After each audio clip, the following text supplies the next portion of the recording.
kematian berkaitan dengan COVID-19. Justru jumlah kumulatif kes kematian COVID-19 di Malaysia adalah sebanyak 93 kes, iaitu bersamaan dengan 1.68% daripada jumlah keseluruhan kes. Kes kematian ke-93 iaitu kes 5,483 merupakan perempuan warga negara Malaysia berumur 72 tahun dan mempunyai latar belakang penyakit barah dan darah tinggi. Beliau telah dirawat di Hospital Umum Sarawak pada 20 April 2020 dan disahkan meninggal dunia pada 22 April 2020 jam 9 suku pagi. Kementerian Kesihatan Malaysia mengucapkan takziah kepada ahli keluarga beliau. Kementerian Kesihatan Malaysia telah mengesan satu kluster yang bermula di Pengeran, Johor. Case index iaitu kes 1,508. Kluster ini telah mula mengalami gejala pada 12 Mac 2020. Beliau telah dirawat di sebuah klinik swasta pada 16 Mac 2020 dan disyaki menghidapi demam denggi.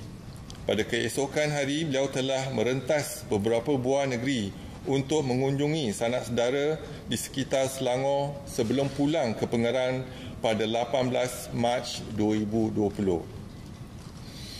Keadaan kesihatan beliau mula merosot dan dimasukkan ke Hospital Sultanah Aminah Johor pada 20 Mac 2020 dalam keadaan kritikal.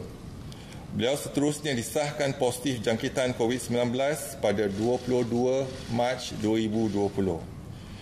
Setakat 22 April 2020, kluster ini melibatkan sebanyak 15 kes positif COVID-19, iaitu 10 orang rakan sekerja dan 5 orang ahli keluarga kes indeks, termasuk ibu beliau yang berusia 79 tahun dan anak perempuan berusia 10 tahun.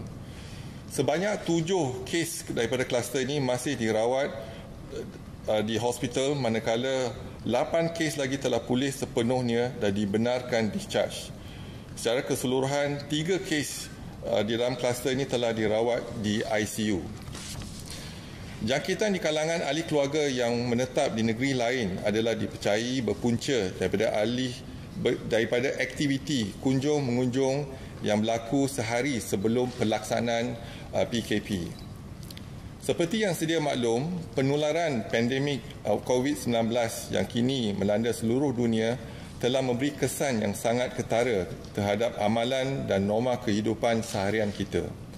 Ini termasuklah perubahan kepada cara amalan keagamaan dan tradisi kebudayaan seperti budaya kunjung mengunjungi perhimpunan keagamaan dan majlis kerajaan yang merupakan antara identiti unik masyarakat majmuk di negara ini.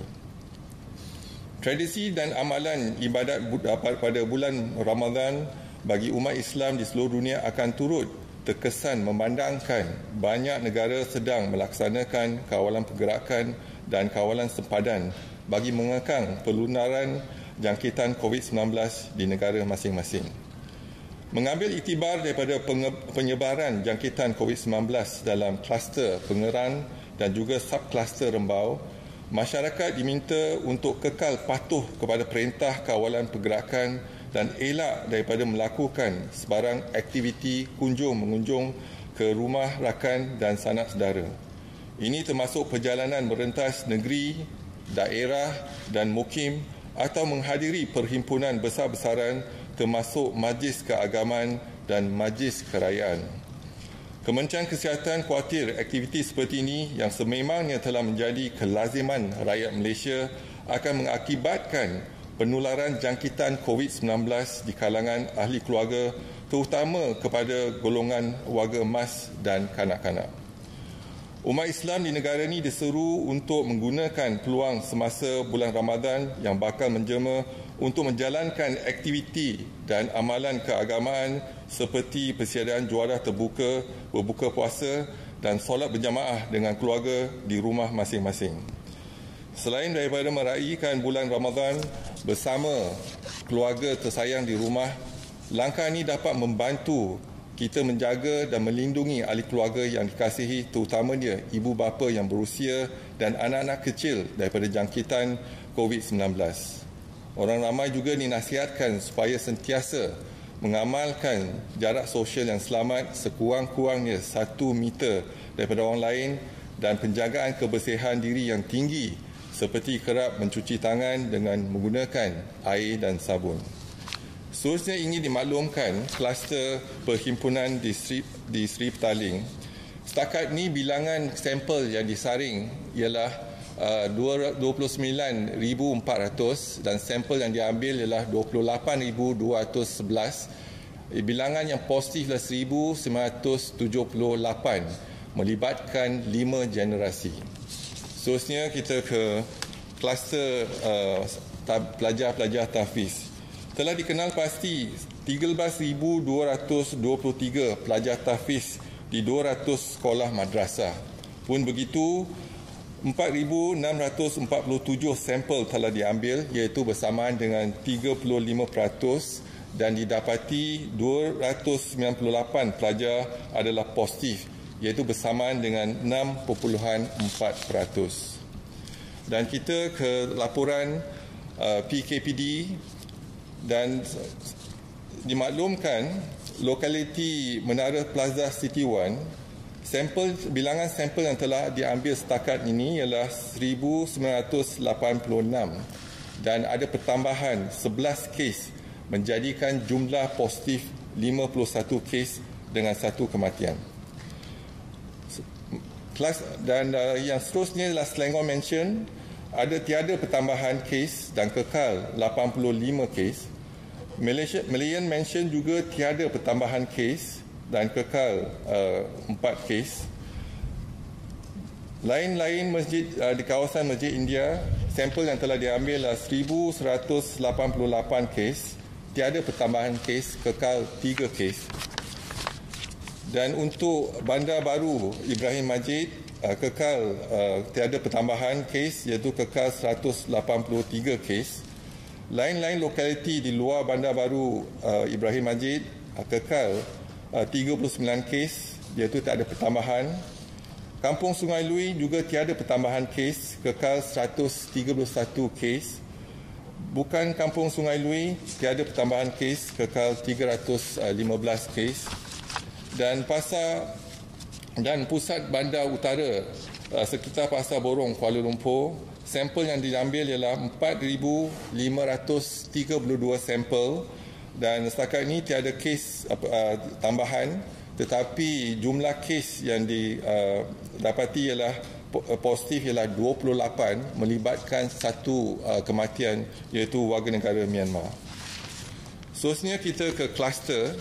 Dan kluster yang telah ada pertambahan didapati ialah kluster Menara Plaza City One. Sebagaimana yang saya sebutkan tadi, ada pertambahan 11 kes baru menjadikan jumlah keseluruhan kes di Menara City One 51 kes. Kluster petugas kesihatan Kuching iaitu ada pertambahan 10 kes menjadikan jumlahnya 50 kes. Dan kluster persidangan gereja di Kuching ada pertambahan 7 kes menjadikan jumlah 146 kes. Kluster kejuruteraan di Kuantan ada pertambahan 3 kes menjadikan jumlah 61 kes. Kluster Madrasah Sungai Salan di Jerantut ada pertambahan 3 kes menjadikan jumlah 78 kes. Kluster PUI di Itali iaitu di Kuching ada pertambahan 1 kes menjadikan jumlah 60 kes. Kluster Madrasah Air Membau ada pertambahan 1 kes menjadikan jumlah 39 kes. Kluster pelajar yang pulang dari luar negara pesantren iaitu ada pertambahan 1 kes menjadikan jumlah 55 kes. Kluster Madrasah Sungai Lui tiada pertambahan, kekal dengan 128 kes.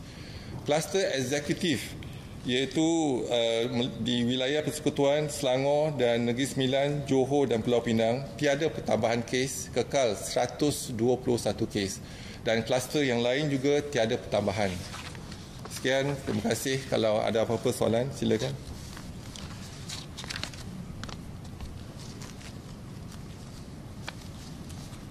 Datuk, ada 3 soalan. Kita nampak zon Perlis tu dan nampaknya ada zon hijau sejak semalam kan, dengan kes-kes yang sudah pulih. Macam mana dengan pergerakan rakyat dan perniagaan, dan adakah Perlis ni akan mungkin digunakan sebagai projek rintis untuk kita nak berperingkat-peringkat untuk tamatkan PKP. Soalan kedua, apa status 8 orang pakar perubatan dari China tu? Adakah mereka akan dikuarantinkan atau sedang dikuarantinkan atau sebagainya? Dan mengapa kes aktif di Samarahan dan Kuching masih tinggi? Jadi apa perancangan KKM untuk menangani situasi ini? Terima kasih, Datuk. Okey, terima kasih. Sekarang kita lihat di negeri-negeri di utara, memang sekarang ni kita lihat kawasan zon hijau. Jadi kita dalam proses melihat kepada bukan sahaja negeri tetapi juga daerah dan juga mukim. Dan kita tengah membuat perancangan untuk tindakan selanjutnya. Kita akan berbincang dengan MKN melihat kepada kawasan-kawasan zon hijau. Jadi kawasan-kawasan zon hijau perlu dilindungi. Jadi kita akan sarankan tindakan yang sewajarnya untuk kawasan-kawasan yang hijau. Bukan hanya negeri tetapi kita lihat kepada daerah dan juga mukim-mukim. Jadi tindakan seterusnya kita akan maklumkan seminggu 2 ni. Yang kedua, bukan isu jadi yang warga negara Cina 8 orang telah pun sampai ke Malaysia dan swab telah dilaksanakan dan didapati negatif, dan kita masih memantau dari segi pergerakan mereka, dan pergerakan mereka terkawal oleh Kementerian Kesihatan. Jadi kita tahu di mana mereka, dan juga kita masih menggunakan peluang ni untuk menjalankan perbincangan, dan juga kita dapati bukan hanya perbincangan yang positif, langkah-langkah yang pengalaman mereka dan langkah-langkah pencegahan mereka laksanakan, dan juga ada perkara yang mereka laksanakan yang kita dapat belajar, dan ataupun langkah-langkah tindakan mereka tu ada yang tak berjaya juga pun kita belajar bersama. Jadi perbincangan masih dijalankan bersama dengan mereka. Seterusnya, mereka juga tak ada gejala langsung. Yang penting sekarang ni dalam saringan kita lihat kepada gejala, iaitu PUI. Kalau mereka ada gejala, terus kita masuk kat PUI. Tetapi mereka tak ada gejala, mereka juga tak ada kontak rapat dengan kes-kes yang positif. Mereka telah disaring di negara China dan juga disaring di Malaysia. Yang seterusnya ialah isu Samarahan, iaitu ada 2 kluster yang besar kat situ, iaitu kluster PUI. Ada 3 kluster ya. Satu ialah PUI Teli, dan jadi satu lagi kluster persidangan agama di gereja, dan juga satu lagi kluster barisan kesihatan di barisan hadapan kesihatan di hospital. Jadi kita masih kenal pasti bagaimana kita dapat memutuskan lagi penularan, tetapi yang pasti ialah tindakan active case detection kena dipergiatkan lagi, pertingkatkan lagi untuk kita mengenal pasti the close contact tu. Jadi mungkin ada kalanya katalah PUI yang pertama dia kerja di bank contohnya. Jadi mungkin mereka yang kita kenal pasti ialah close contact yang didaftarkan ataupun yang kenal. Ada yang tak dapat kita kenal pasti siapa yang close contact tersebut. Jadi penting untuk kita lihat pada close contact, dan contact tracing kita pertingkatkan, dan juga tiga kluster ni dalam proses siasatan kita. Jadi kita harap kita boleh tambah baik lagi siasatan kita untuk kita mengenal pasti mereka yang belum lagi dapat dikesan. Jadi mungkin mereka ada hubungan ataupun exposure tetapi tidak dapat dikesan. Jadi kita harap tindakan yang positif dapat kita tingkatkan lagi daripada masa ke semasa. Okay, Datuk, this is Sushin from China Press. I have 3 questions with me. First question is the Pasar Borong KL. We see there's 28 cases. So we'd like to know how many of them are foreign workers among them. Then the second question is, we are less than 1 week away from the end of Phase 3 MCO, so we'd like to know KKM, on KKM side, when will KKM advise the government whether or not to extend the MCO? And the third question is, because we see the new cluster detected in Pengarah, Johor, he was firstly suspected having dengue, which is the same, I think, in PY Bali, in Kuantan, one of the patients also firstly suspected as dengue. So is there any changes for those who treating suspected dengue patients, like for example, they have to wear PPE for those medical practitioners? Thank you. Thank you very much for the three questions. The first is in Pasar Borong, we have screened more than 4,523 cases. To date, we have 28 cases positive, whereby 8 is warga negara Malaysia and 20 warga negara asing. So, and 1 death basically involving Myanmar citizen.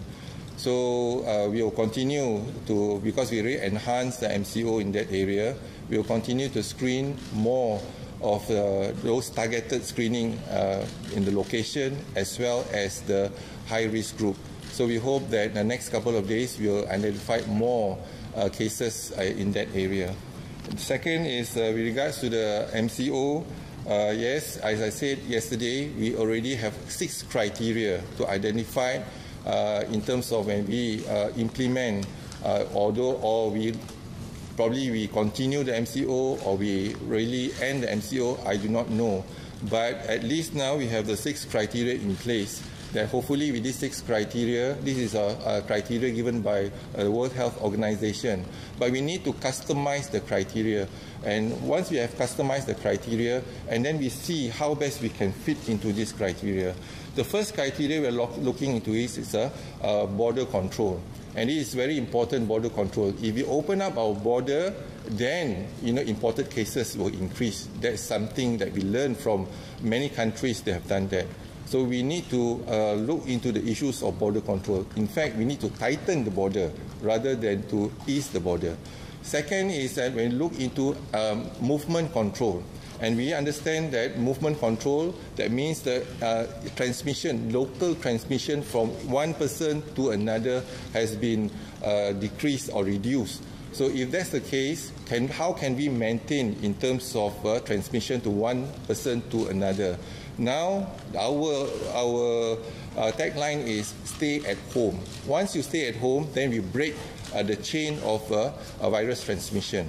Now, if you want to review back again, there are certain indicators we are looking into it. One is the positive infective cases. So today we have seen our positive infective cases is below 2,000 today. Yesterday was 2,045 cases. Today is 1,000.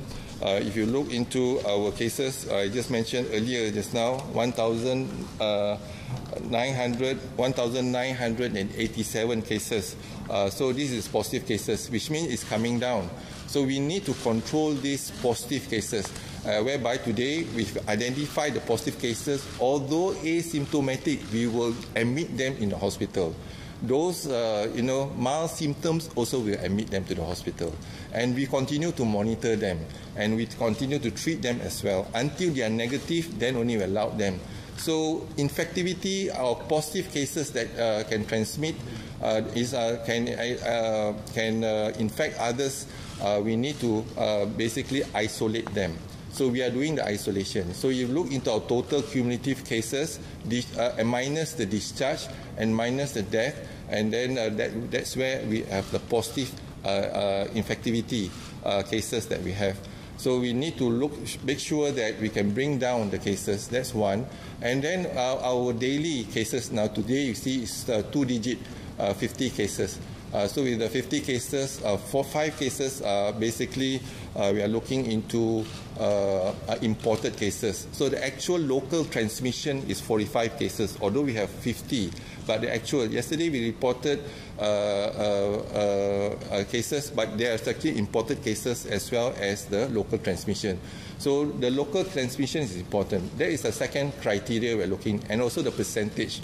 As I mentioned before, the infectivity 3.55 now is below 1. So we hope that we can bring down the cases now. Now is 2-digit, probably in next 1 week or next 2 weeks, if we continue to enhance our MCO, we can bring down the cases, maybe a single digit. We have seen that in other countries as well, single digit. So these are the indicators for us to consider in terms of the MCO. Whether the MCO will live up or continue, we will advise the Prime Minister to make that decision in terms of advisory. So we get the data, everything, we show it to the Prime Minister, and it is the Prime Minister's decision whether to extend or even to have a soft exit strategy on that. So that's the second criteria. The third criteria is to enhance our healthcare facilities in terms of our labs. I mean, the turnaround time, although turnaround time, acceptable turnaround time is 24 to 48 hours, the guidelines given by WHO, we try our best to have the turnaround time less than 24 hours. And we have to enhance our capabilities of the hospital, our capacity and in the hospitals to increase our COVID hospital, strengthen our ventilators, our ward, as well as our staff, for example. So these are very important. In any organization, the most important asset is our staff. So I think this is the third criteria. It comes under Ministry of Health.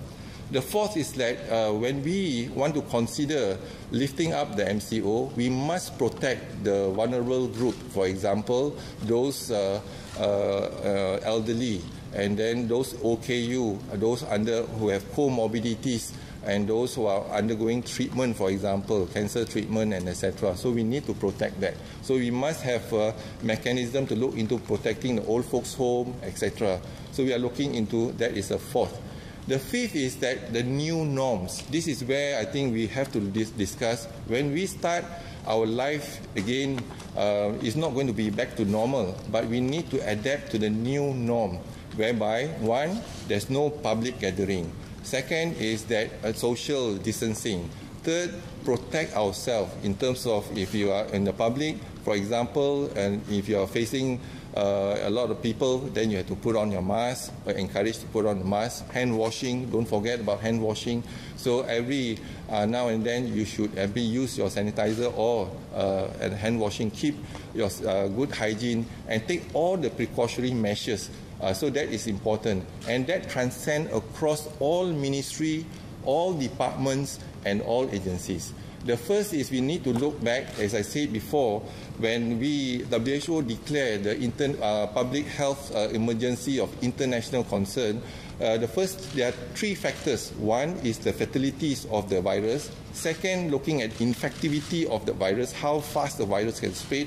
And third is the economic sector. They also look into the economic sector, whereby if you were to look back during the first wave, we protected the economic sector. That means whatever we do, we treated the 22 patients during the first wave, and then all of them discharged. You don't even feel, in terms of the disruption, the social disruption or economic disruption. So now we need to look into the priority. We have started the essential list in terms of the economic sector, and now maybe we have to open up the industry and etc. economic sector, but they have to follow the new norms that, for example, as I said, no social gathering, social distancing, and make sure that they comply, maintain the good personal hygiene. So all that we will put in place. And we will continue to adapt and to implement in terms of looking into targeted approach. If there is an outbreak, for example, in certain area, outbreak cases, then we will come in to look into the MCO, enhance the movement control in that region, and we screen everyone there. So it can apply to a department, it can apply to a factory, it can apply to a group of people. So that's the fifth criteria, meaning we adapt to the new norm. The sixth criteria, which is also very important, is the community empowerment. So we have to empower our community, whereby now we're back to the green zone, whether it's a state, whether it's a district, whether it's a mukim or a kampung. We have to empower the community. So we have to use the workforce in the community, for example, in the district level, to protect the green area. and to promote in terms of the new norms that we have. So all of us today, we practice new norm. For example, we do not shake hand anymore. So from a distance, we greet, the way we greet people, it already changed. And then we continue to have social distancing. We continue to maintain a high standards of hygiene, for example, and take all the precautionary measures. So these standards will be there, and it will be transcend across all ministry and departments. So these are the 5 criteria that we need to fulfill before we can even consider to end the MCO.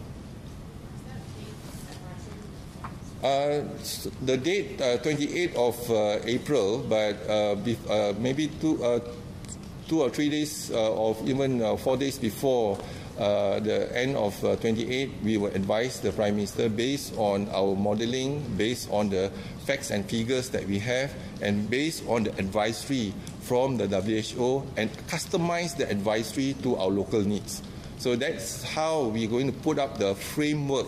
And the framework comes from the Ministry of Health, but to fill in the blanks, we need to empower the factory, the employer, for example, to follow the requirements that Ministry of Health has provided. Assalamualaikum, Dato'. Dengue, yes, we have actually informed most of our frontline workers to be careful, because not only dengue, even pneumonia, the SARI cases, those days SARI cases, and they treat the patient, sometimes they do not protect themselves. So once they diagnose, for example, anyone coming to the clinic, once you are healthcare workers, you need to put on the mask, for example, take all the precautionary measures, and the diagnosis must be confirmed. And then the high index of suspicion now, because as I said earlier, the surveillance that we've done for ILI and as well as SARI, there are cases in our community. So we advise our frontliners, healthcare workers, to make sure that they protect themselves, because once you treat your patients, sometimes you are not protected. We already have a couple of doctors, for example, being infected from the GPs. I was told 45 of them have been diagnosed with COVID-19. So it's important for them, the GPs, the frontliners, those come to the GP's clinic for cough and cold, even for running nose, you have to protect yourself.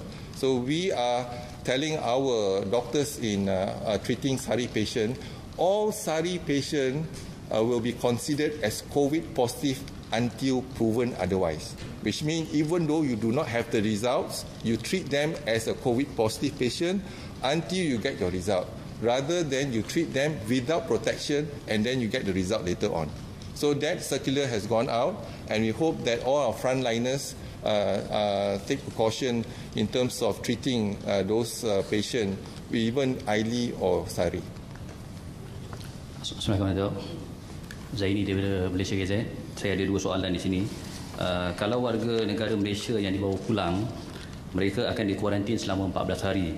Tapi adakah prosedur itu turut dikuatkuasakan kepada anak-anak kapal kerana wujud aduan yang mereka ini tidak diasingkan dalam tempoh berkenaan, sebaliknya hanya diberi cuti rehat sahaja? So saya nak dapatkan komen Datuk berhubung perkara ini. Dan satu lagi, ada tak kes-kes jangkitan membabitkan anak-anak kapal?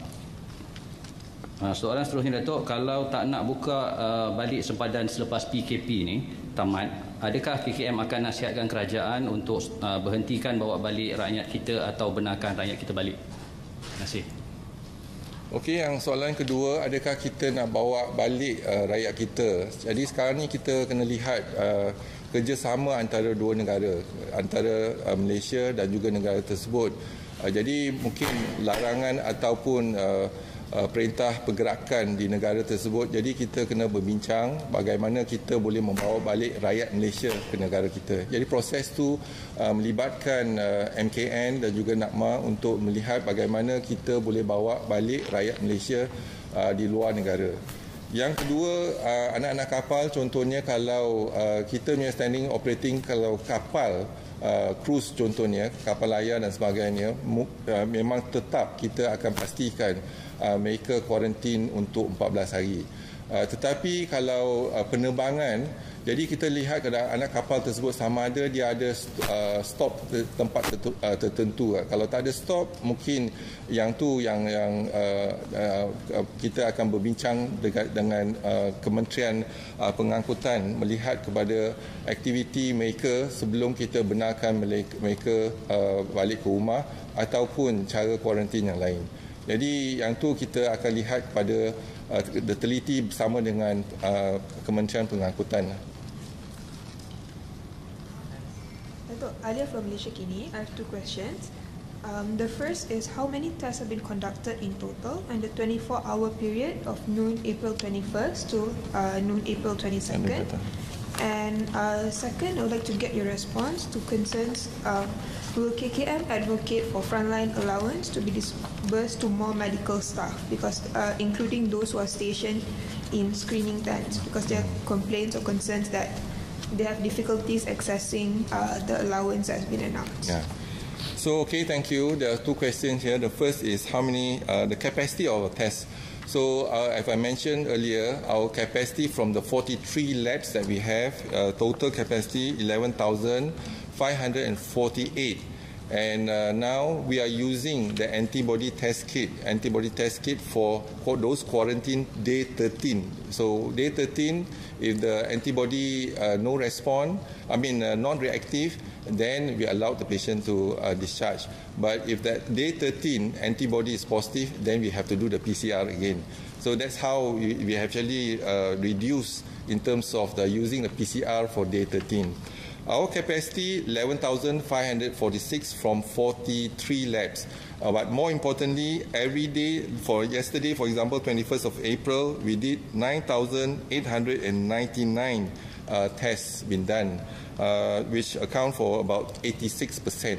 And we asked IMR to reduce the volume in IMR so that we hope that IMR can focus more on isolation of the virus, culture the virus, and study the virus. So the other labs, they are doing about 500 plus, but other labs, for example, IMR is doing about 658 tests yesterday, but their capacity is more than that, about 850. And then we hope that IMR can focus to identify the virus. For example, today we have seen doing the first analysis shows that our virus is the strain B virus. So whether it's possible for us to get a strain C as a strain A. So we have to do the isolation and culture the virus. So in total, every day we do about 85% or 89% of the capacity of our lab. Our capacity is 11,546 and yesterday 9,899. Okay? Okay, Datuk. And allowance, okay, allowance that has been discussed and is in our top management, and our Datuk Sri KSU will actually implement it. So it depends on the funding that been given to us by MOF, and that's not under my forte, it's under our Secretary General. So we hope that our Secretary General will look into it and then disburse the funds. Okay, Datuk Rosma from RTM. Tiga kementerian bekerjasama untuk MOSTI, Wisma Putra dan KKM untuk mengenal pasti negara yang berpotensi dalam kajian berkaitan dengan vaksin, dan semalam mereka ada meeting bersama. Jadi antara negara tu adalah China, UK, Korea Selatan. Jadi antara cadangan MOSTI adalah untuk mengadakan ujian manusia di Malaysia. Jadi dari segi Kementerian Kesihatan, adakah ujian manusia human trial itu sesuai diadakan di Malaysia, sama ada dari sudut Malaysia, kepelbagaian etnik dan juga situasi COVID-19 semasa. Okay, terima kasih. Jadi kerajaan kita sekarang ini tengah berbincang dengan negara-negara yang ada keupayaan untuk mengeluarkan vaksin. Dan ada 2-3 negara yang telah dikenal pasti ada keupayaan untuk keluarkan vaksin. Tetapi apabila kita dah kenal pasti vaksin tersebut, kita kena jalankan penyidikan sebab ada vaksin ada kesan samping dan sebagainya. Jadi Malaysia, kalau kita dipilih untuk jadikan tempat untuk kajian sebagaimana WHO Pertubuhan Kesihatan Dunia melaksanakan rawatan. Jadi ada 4 kumpulan ubat contohnya. Malaysia telah dikenal pasti sebagai sebuah negara yang boleh menjalankan kajian tersebut. Dan begitu juga kalau kita lihat, kalau kita berbincang dengan negara yang boleh mengeluarkan vaksin dan kita bersedia untuk menerima vaksin tersebut untuk dijalankan sebagai kajian. Jadi kita boleh pantau sama ada vaksin ini berkesan ataupun tidak. Yang itu satu. Yang kedua, mungkin kita tak ada keupayaan setakat ini untuk menjana ataupun melihat untuk membuat vaksin. Tetapi kita kalau kita dah kenal pasti vaksin tersebut, mungkin kita boleh melihat kepada pembuatan vaksin di negara kita. Jadi mungkin dah formula dah ada dan sebagainya, vaksin dah kenal pasti, kita boleh manufacturing the vaksin di negara kita.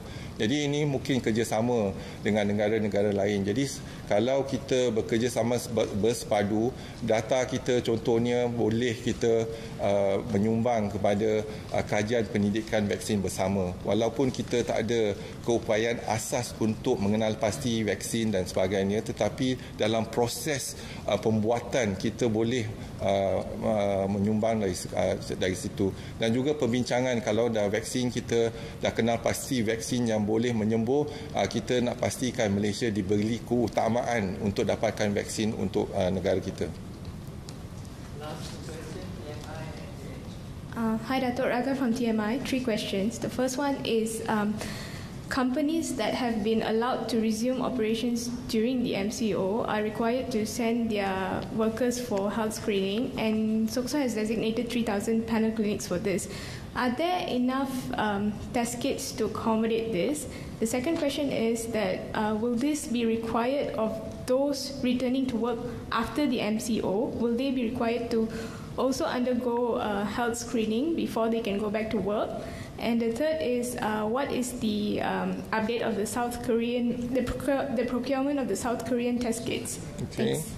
Thank you very much. I just answer the question just now about anak kapal. Ya. Setakat ini tak ada anak kapal yang didapati positif. Ya, jadi that's the I missed that question, answer a question tadi. Jadi tak ada case positif dikenal pasti di kalangan anak kapal. So the questions from your side is in terms of health screening. We adopted the approach. I think every one of you know that our approach is basically targeted approach in terms of the location, in terms of the high risk group, and we have been doing this from day one in terms of our containment. So we do not screen everyone, but we just look into the containment, and then we go after those PUI, and we go after those close contact. And we do know that the close contact is about 30%. If you have a close contact with a positive patient, the chances of you to get positive is about 30%. So that is the data that we have. So our approach from early containment and even late containment, we go as an active case detection. On the PUI, if you have symptoms, PUI plus the close contact. And with this targeted approach, in MCO 1 and 2, we have shown the result today. So now, if we were to do mass screening for 32 million population, for example, the whole country, so if we start whole country, whether it is feasible or not, so whether it's necessary or not. So this is a thing we still maintain in the Ministry of Health, targeted approach to the location and to the high-risk group.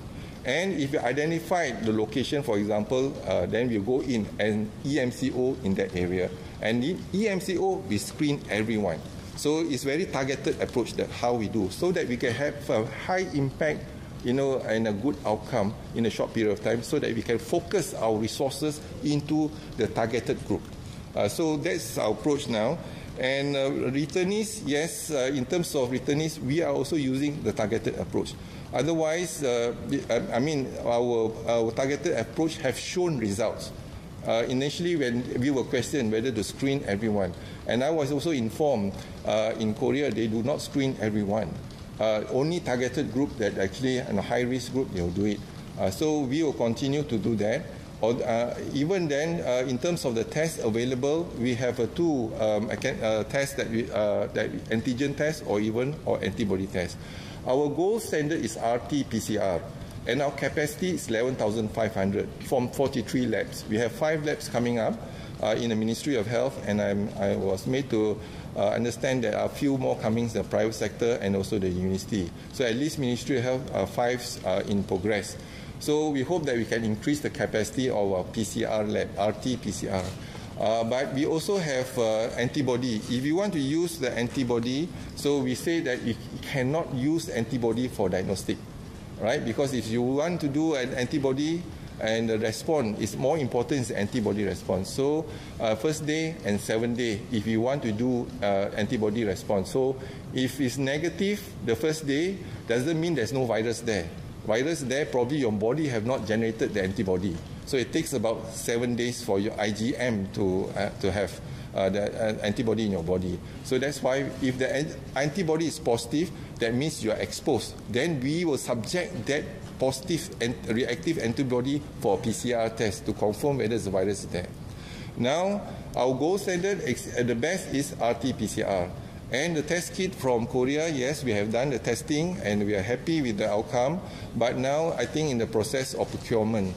So we have not received it yet, but now we are going through G2G. So we hope that our Wisma Putra will continue to assist us to get the vaccine as soon as possible. Not vaccine, I mean the test kit, rapid test kit, antigen test kit as soon as possible. Assalamualaikum, Dr. Emir Zainul from The Edge. My first question is actually on the antigen rapid test kit from South Korea. If it has arrived, when it has arrived, how do you plan on using it and distributing it across the country? And second question is on migrant workers. Last week you mentioned that we're going to do a large-scale testing on migrant workers, and after a week, I don't think we've seen shot up in cases in migrant workers. So can we safely say that the migrant workers in Malaysia is not a high-risk group as it is in Singapore? Okay, thank you. I will answer the second question first. When we look into the migrant workers, we need, now that we are doing the enhanced MCO in that area, since we are screening everyone there, then we will get the results and then we can say whether the incidence is high, whether it's more than 4.7% of our incidence rate, or lower than that or higher than that. Now the data will show to us. If it's low, then obviously you are right. Maybe our incidence is not high. But if it's high, then we have to continue our targeted or enhanced MCO in that region.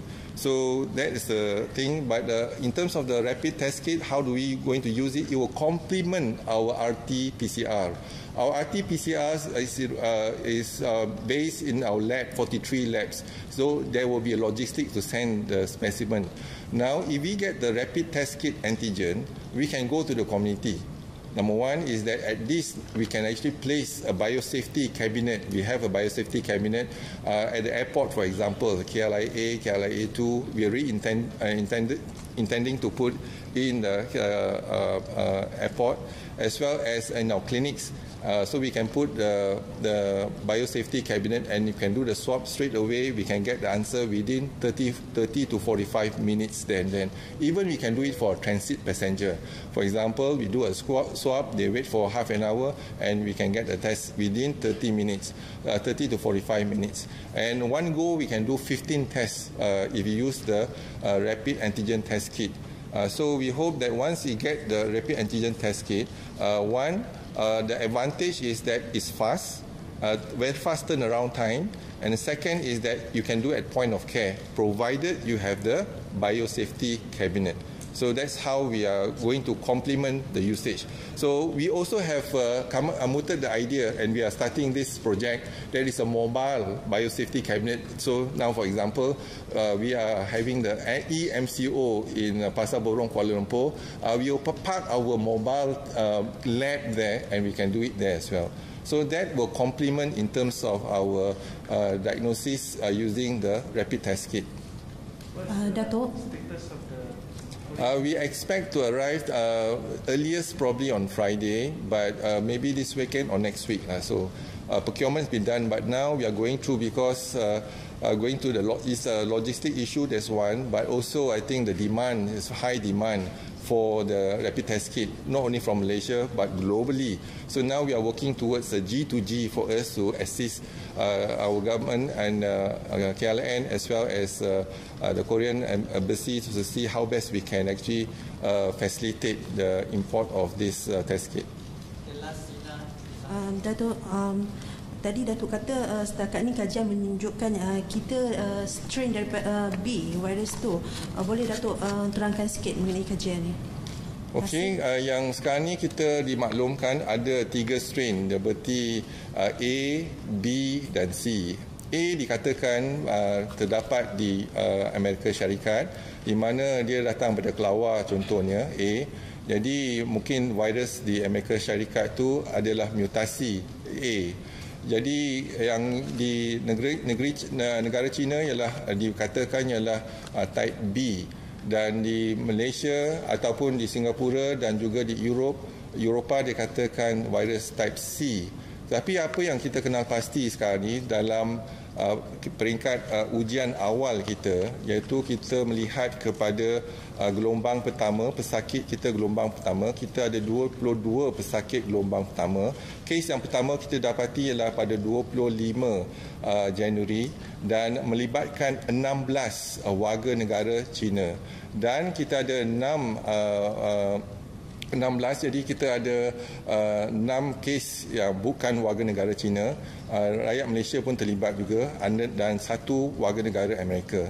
Jadi kita melihat kepada virus tersebut dan kita bandingkan dengan gelombang kedua, iaitu warga negara Malaysia, dan kita lihat pada gelombang pertama kita asingkan virus tersebut, kita kuturkan virus tersebut dan kita kaji virus tersebut, kita dapati ialah daripada sama dengan di Wuhan, iaitu strain B. Iaitu yang kita kenal pasti. Sekarang ni kita ada strain lain di gelombang kedua. Ada yang datang dari Jepun, ada yang PUI daripada Itali. Jadi kita lihat kat Sarawak sekarang ada daripada Itali. Adakah dia strain A, B ataupun C? Ada yang datang dari United States, ada daripada UK. Jadi kita sekarang tengah melaksanakan penyidikan untuk asingkan virus daripada pesakit-pesakit kita, yang sampel-sampel yang kita ada. Lepas tu kita akan kuturkan virus tersebut dan kita akan kaji dan sama ada mutasi ataupun kenal pasti jenis virus yang kita ada. Jadi ini kajian yang dilaksanakan oleh IMR. Jadi kita harap apabila kita dapat kajian tersebut, kajian ini juga akan menjadi tanda aras untuk kita buat perbandingan dengan negara-negara yang lain. Jadi kalau kita sekarang lihat kes kita daripada gelombang pertama, kedua dan juga semua yang daripada negara yang import, kes import ni, sama ada kita di negara kita ada virus jenis apa. Tetapi saya percaya sebab kes import ni dah merata, jadi mungkin besar kemungkinan virus kita mungkin ada A, B dan C. Tapi kalau kita ada A, B dan C, peratusannya berapa? Jadi kita nak tahu lebih lagi dan hanya ada penyidikan dan kajian baru kita dapat jawab soalan kita ni. Okey, terima kasih.